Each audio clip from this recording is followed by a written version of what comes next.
மறவேனான் உம்மை மறவேனான் என் ஏசையா உம்மை மறவேனான் என் தாழ்மையில் என்னை நினைத்தீரே என் ஏசையா உம்மை மறவேனான் ஆபத்து காலத்தில் அரணான கோட்டையும் ஆலயம் மீட்பரும் நீர்தானையா ஆபத்தின் காலத்தில் அரணான கோட்டையும் கண்மலையும் மீட்பரும் நீர்தானையா கண்மலையும் நீங்கதானையா கண்மலையும் மீட்பரும் நீர்தானையா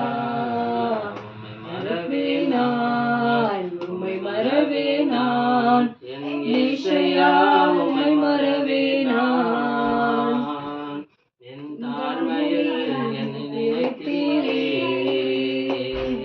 என் ஏசையா உம்மை மறவேனான் என் வாழ்வில் நீ செய்த எண்ணில்லா நன்மைகள் 1000 10,000 அதற்கு மேலையா என் வாழ்வில் நீ செய்த எண்ணில்லா நன்மைகள் 1000 10,000 மேலையா 1000 10,000 அதற்கு மேலையா உம்மை மறவேனான் உம்மை மறவேனான் ஏசையா உம்மை மறவேனான் என் தாழ்மையில் என்னை நினைத்தீரே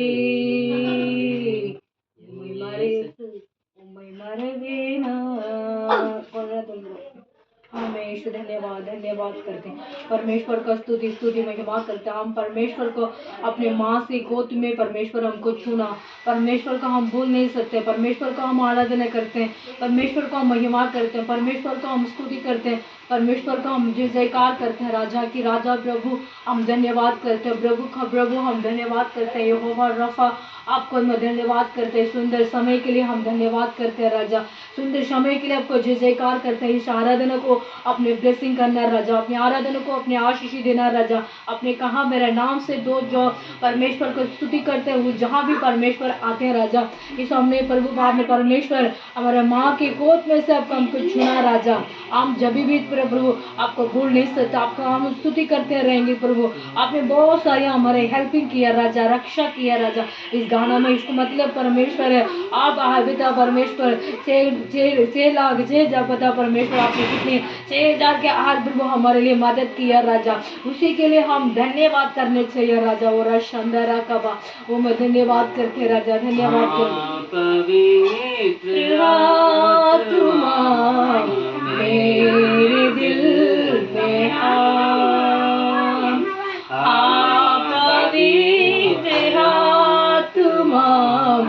मेरे दिल में मेरे जीवन को तू ही चला मेरे जीवन को तू ही चला पवित्र आत्मा मेरे दिल में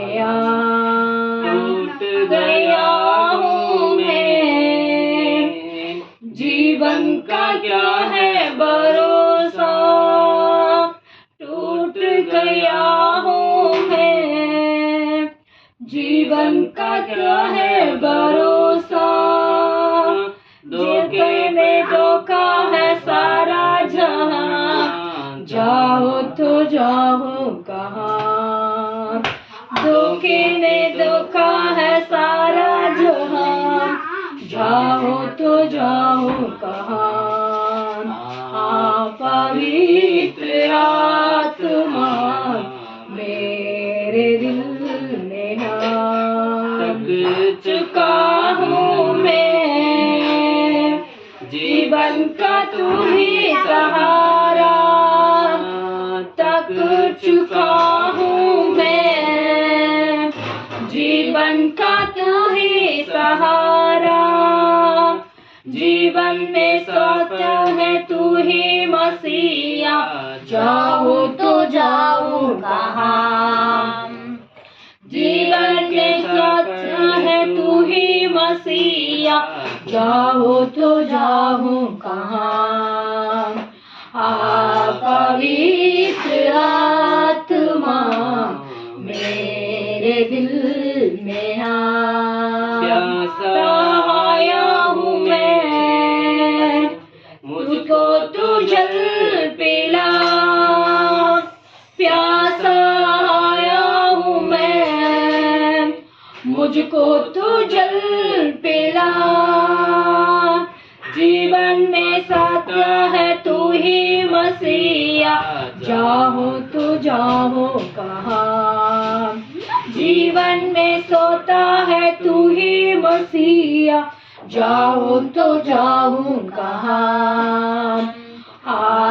पवित्र आत्मा मेरे दिल में आ, पवित्र आत्मा मेरे दिल में आ। हमें परमेश्वर हमारे दिल में आ राजा, इसाया व बहन लोग को, बच्चों लोग के ऊपर, पिता बेटा बेटी के ऊपर अपने लव लगाना राजा, इनको ऊपर आ राजा परमेश्वर, इनको मन को चेंज करना राजा, इनको दिल को चेंज करना राजा, इनको आशीष दे राजा। ये भी परमेश्वर का संतान है राजा, कोटि कोटि महिमा करते हैं राजा, जय जयकार करते हैं राजा। हमें धन्यवाद कर देने। आमीन आमीन। शुरुआत में बड़े संगीतம் 52.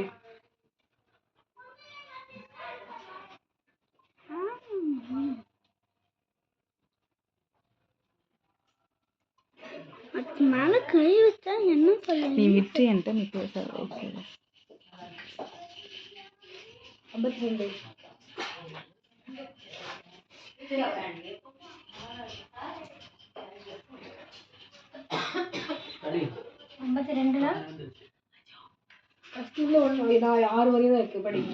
பலவானே பொல்லாப்பின் ஏன் பெருமை பாராட்டுகிறாய்?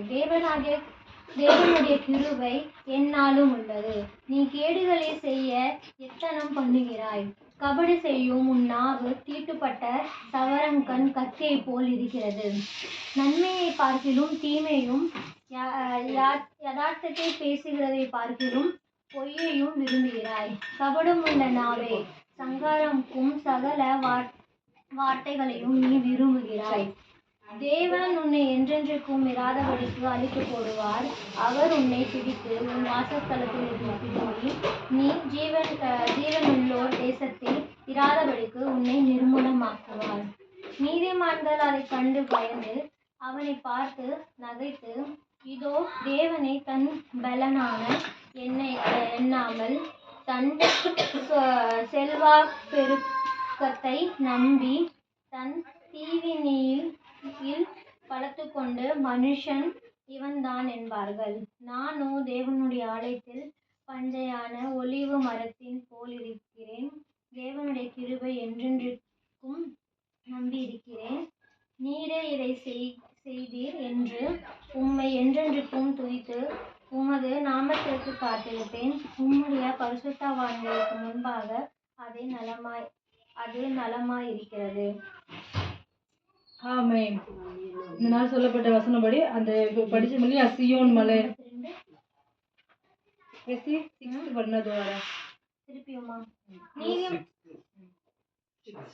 நீதிமான்கள் அதை கண்டு பயந்து அவனை பார்த்து நகைத்து 52ஆம் அதிகாரம்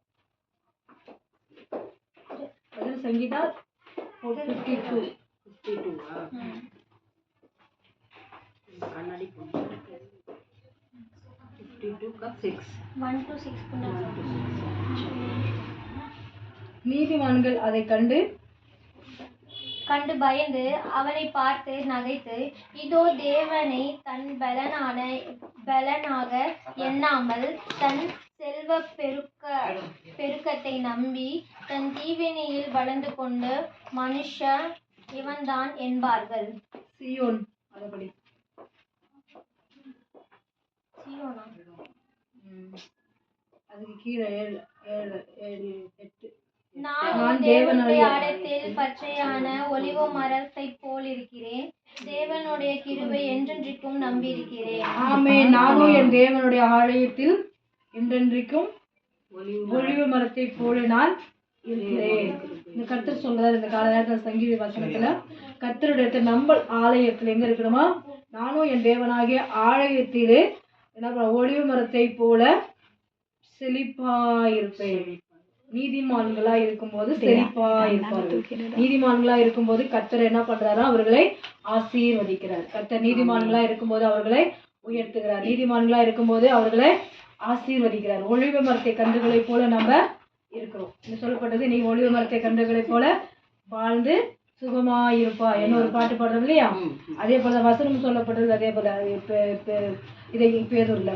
அதே போல இந்த வருஷமும் சொல்லப்பட்டிருக்கு, நீ ஒலிவ மரத்தை, நானும் என் தேவனுடைய ஆலயத்தில் ஒலிவ மரத்தை போல இருப்பேன். ஒலிவ மரத்தை போல நம்ம என்ன பண்ணுமா இருக்கணுமா, ஒலிவ மரத்தை போல நம்ம ஆராதிக்கணும். ஒலிவ மரத்தை போல தேவனுடைய பிள்ளைகள் நம்ம கர்த்தருக்காக வாழணும். அப்பொழுது நம்ம கர்த்தர் நம்மள இடத்துல இருந்து நம்மளை உயர்த்துவார். நம்ம அவருக்காக நம்ம வாழும்போது அவர் நம்மளை ஆசீர்வதிப்பாராக. இங்க சொல்லப்பட்டது ஒலிவ மரத்தை கன்றுகளை போல உன் பிள்ளைகள் ஒலிவ மரத்தை சங்கீதம் 128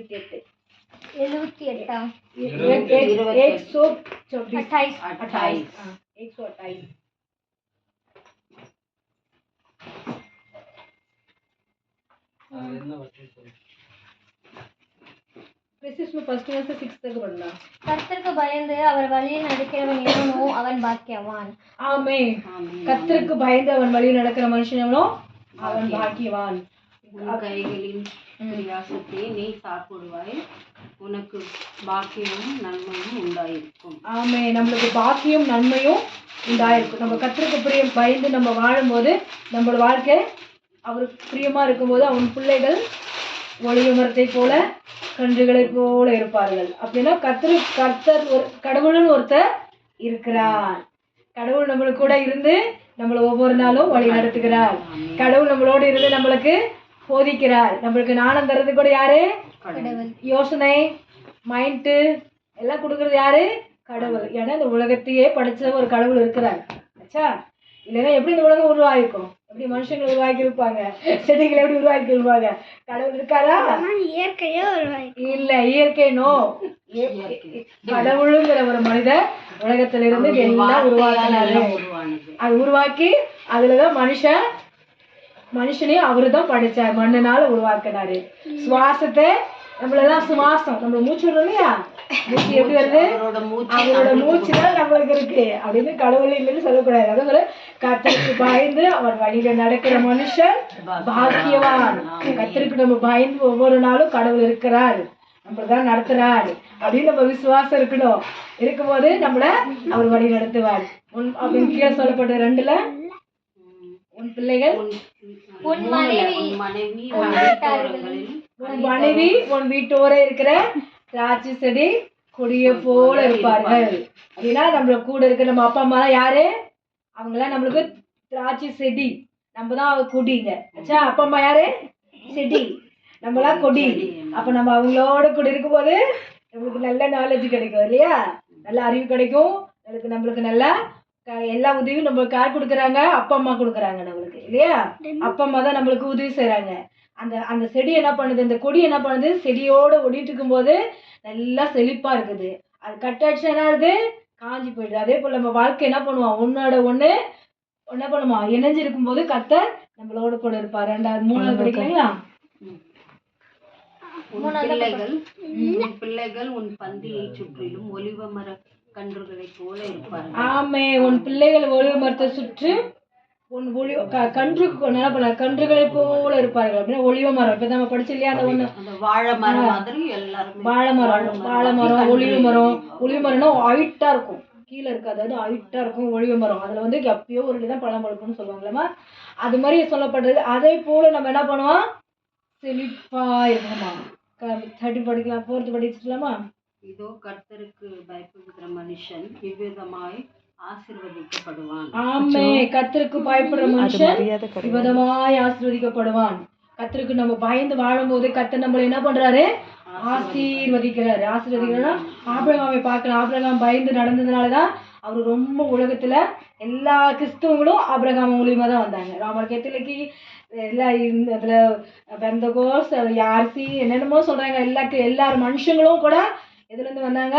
ஆபிரகாம் சங்கத்துல இருந்து தான் வந்தாங்க. அதாவது ஒளிவு மரத்தை கண்டுகளை போல உன் பிள்ளைகள் எல்லாம் என்ன பண்ணுவாங்களாம்? ஒளிவு மரத்தை கண்டுகளை போல அப்புறம் 5 கர்த்தருக்கு சியோனிலிருந்து உன்னை ஆசீர்வதிப்பார். ஆமே. சியோனில் இருந்து நம்மள என்ன பண்றாரு? ஆசீர்வதிக்க. சியோன் அப்படின்னா பரலோகத்துல இருந்து நம்மள ஆசீர்வாதம் வருது. நம்மளுக்கு தன்னால எதுவுமே நம்மளுக்கு கிடைக்கிறது இல்லை. நம்ம என்ன பண்ண நம்ம முயற்சி பண்றோம், கிடைக்குது. ஆனால் நம்ம வேலை செய்யறதுக்கு பலன் கொடுக்கறது யாரு? சுகம் கொடுக்கறது யாரு? நம்மளுக்கு உதவி செய்யறது யாரு? கடவுள். அதனால சொல்லுது, சியோனில் இருந்து நான் உனக்கு உதவி செஞ்சு உன்னை நான் ஆசீர்வதிப்பேன். 6 நீ உன் பிள்ளைகளையும் இஸ்ரவேலுக்கு உண்டாகும் சமாதானத்தையும் காண்பாய். ஆமே. நம்ம என்ன பண்ணுவோம்? பிள்ளைங்களுக்கும் அதான் சொல்லப்படுது. ஜெனரேஷன் தக்க நம்ம என்ன பண்றாங்க? நம்மளை கர்த்தர் ஆசீர்வதிக்கிறாராம். சமாதானத்தை கொடுக்கிறார், நம்மளை உயர்த்துகிறார், நம்மளுக்கு தேவையான எல்லா உதவியும் சொர்க்கத்திலிருந்து கர்த்தர் கொடுக்கிறார். அதனால நம்ம என்ன பண்ணுவோம்? அதுதான் இல்லையா? கர்த்தருக்கு நம்ம பயந்து வாழும்போது அவர் நம்மளை ஆசீர்வதிக்கிறார். நம்ம ஒவ்வொரு நாளும் கர்த்தருக்கு பயந்து அவருடைய கற்பனைகளை, அவருடைய கட்டளைகளை, அவருடைய நியாயங்களை, அவருடைய நீதியை நம்ம கை கொண்டு ஒவ்வொரு நாளும் வாழும்போது நம்மளுக்கு தேவையானது ஆட்டோமேட்டிக் கர்த்தர் என்ன பண்றாரா? கொடுக்குறாராம். அதாவது சொல்லப்பட்டிருக்குது, நான் அந்த ஒரு பாட்டு பண்ணல, தமிழ் பாட்டு பண்ணலையே, அந்த தமிழ் பாட்டு என்ன சொல்லப்பட்டிருக்குது? எங்கள் தாயிலே எங்களை என்ன பண்ண நீங்க தெரிந்து கொண்டிருக்கிறீங்க. எங்களுக்கு 1000 இல்ல 10,000 இல்ல, எங்களுக்கு நீங்க செய்த நன்மைகள் ஏராளம் அப்படின்னு சொல்லப்பட்டிருக்குது. அதே போல இந்த வசனமும் அதே போலதான் சொல்லப்படுது. நம்மளுக்கு கர்த்தர் நம்மளுக்கு பயந்து நம்ம வாழ்க்கையில் நடக்கும்போது கர்த்தர் நம்மளோட கூட இருந்து நம்ம வாழ்க்கையை, நம்ம குடும்பத்தை, நம்மளோட பிள்ளைகளை என்ன பண்ணாலும் அவரை ஆசீர்வதித்து கொண்டே வராங்களாம். அந்த ஆசீர்வாதத்துக்கு நம்ம என்ன பண்ணணும்? பாத்திரமா இருக்கணும். அந்த ஆசீர்வாதத்துக்கு நம்ம பிரயோஜனமா இருக்கணும். இந்த கால நேரத்தை நம்ம ஆராதிக்கிறோம், ஜெபம் பண்ணணும். கர்த்தர் நம்மளோட கூட இருந்து நம்மளை என்ன பண்ணலாம்? அவரு வழி நடத்துகிறாரு, நம்மளை உயர்த்துகிறாரு, நம்மள தேவைகளை அவரு சந்திக்கிறாரு. நம்மளுக்காக அவர் பரிந்து பேசிக்கொண்டே இருக்கிறாரு. ஒவ்வொரு நாளும் நம்மளை பரிந்து பேசிக்கொண்டே இருக்கிறாரு. இங்க சொல்லப்பட்ட அந்த வசனங்கள் எல்லாம் நம்மளோட மைண்ட்ல வச்சுக்கணும். ஆச்சா? 128ல 6 வசனம் தான். ஒரு 1லிருந்து 6 வசனம் தான். அந்த 6 வசனத்திலேயே நம்மளுக்கு அநேக காரியத்தை நம்மளுக்கு ஆண்டவர் கொடுத்துட்டாரு. நம்மளுக்கு அநேக ஆசீர்வாதத்தை கொடுத்துட்டாரு, அநேக நன்மையை கொடுத்துட்டாரு, அநேக நம்மளுக்கு ஹெல்ப் பண்றதுக்கு ஒரு வாக்குத்தத்தத்தை நம்மளுக்கு கொடுத்துருக்காரு. அந்த வாக்குத்தத்தை நம்ம என்ன பண்ணணும்? பெற்றுக்கொண்டு வாழணும். இப்போ வாழும்போது கர்த்தர் நம்மளை ஆசீர்வதிப்பாராங்க. இப்பொழுது அம்மா ஜெபம் பண்ணுவாங்க, அதுக்கு ஒருப்படுத்து நம்ம ஜெபம் பண்ணலாம். நன்றி நன்றி நன்றி ராஜா. நன்றி அப்பா. அந்த காலை வேலைக்காக நன்றி செலுத்துகிறேன் ராஜா.